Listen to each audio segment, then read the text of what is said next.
Hello guys, it is day 1 of planting watermelon at home. तो आज हमने order किया था कोकोपीट पाउडर। इसे हम पानी में डालें तो ये फूल जाते हैं और इससे मिट्टी तैयार हो जाती है। ये आप देख सकते हैं।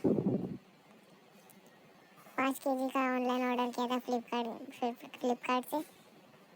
मैं लिंक आपको डिस्क्रिप्शन में दे दूँगा। ऐसे हम माटी फूल जाते हैं, आप देख सकते हैं। इसके बाद हमने घर में लगाए थे 2 बीज।